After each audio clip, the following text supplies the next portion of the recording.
প্রিয় দর্শক, আজ পহেলা রমজান উপলক্ষে ঢাকা বিশ্ববিদ্যালয়ের ইসলামী ছাত্র শিবিরের উদ্যোগে আজকের ইফতার সামগ্রী বিতরণ অনুষ্ঠানের আয়োজন করা হয়েছে। আমরা দেখতে পাচ্ছি ঢাকা বিশ্ববিদ্যালয়ের বিভিন্ন হল থেকে শত শত শিক্ষার্থী আজকের এই ইফতার সামগ্রী বিতরণ অনুষ্ঠানে অংশগ্রহণ করেছে এবং আমরা দেখতে পাচ্ছি আজকের এই ইফতার সামগ্রী বিতরণের অনুষ্ঠানের নেতৃত্ব দিচ্ছেন ডাকসুর জিএস এস এম ফরহাদ এবং ডাকসুর এজিএস মহিউদ্দিন সহ ইসলামী ছাত্র শিবিরের বিভিন্ন নেতৃবৃন্দরা আজকের এই ঢাকা বিশ্ববিদ্যালয়ের শিক্ষার্থীদের মাঝে ইফতার সামগ্রী বিতরণের নেতৃত্ব দিচ্ছেন।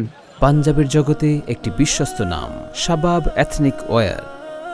দর্শক, ঢাকা বিশ্ববিদ্যালয়ের বিভিন্ন হল থেকে শত শত শিক্ষার্থী আজকের এই ইফতার বিতরণ অনুষ্ঠানে অংশগ্রহণ করেছে এবং আমরা দেখতে পাচ্ছি তারা স্বতঃস্ফূর্তভাবে সিরিয়াল মেনটেন করে ইফতার সামগ্রী গ্রহণ করছেন।